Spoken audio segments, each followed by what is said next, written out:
एक चोर चोरी करके भाग करके आया था, उसके पीछे सैनिक लगे हुए थे, तो जहाँ सत्संग हो रहा था उन्हीं के बीच में जाके बैठ गया। तो अब राज सैनिकों ने देख पाया नहीं तो वो चले गए और चोर बच गया। सत्संग में यही चर्चा चल रही थी कि दीक्षा लेने से नया जन्म हो जाता है, पूर्व पाप नष्ट हो जाते हैं। तो चतुर्भुज दास जी संत थे, उनके पास गए और बोले महाराज आप जो बात कह रहे हैं सत्य है क्या? मैं दीक्षा ले लूंगा, आज से निष्पाप हो जाऊंगा? बोले आज से हाँ निष्पाप हो जाओगे। तो बोले दीक्षा दीजिए। तो उन्होंने तुरंत उसको दीक्षा दी। दूसरे दिन वो निर्भय होकर घूम रहा था, सेठ खोज रहा था, अरे बोले यही है। उसको बंदी बना लिया गया, राज दरबार में ले गए। राजा ने कहा तुमने चोरी की है? उसने कहा मैं कसम खा सकता हूँ कि इस जन्म में चोरी नहीं की। साहूकार ने कहा मैं कसम खा के कहता हूँ किसने कल चोरी की है। अब दोनों अपनी अपनी कसम पे। तो उस समय जो पद्धति चलती थी सत्य को प्रमाणित करने के लिए, तो एक लोहे का फार गरम किया जाता था और पीपल की छोटी सी नवीन पत्ता ऐसे रख दिया जाता था और उसके ऊपर सूत ऐसे बांध दिया जाता था और वो लोहे का जलता हुआ फार हाथ में ले और सूत जले ना और 7 कदम चल के फेंक दे,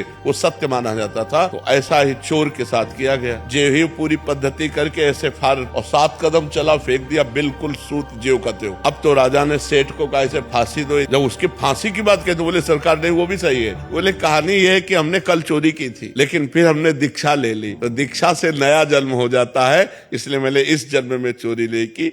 इस बात से वो राजा बड़े प्रभावित हुए।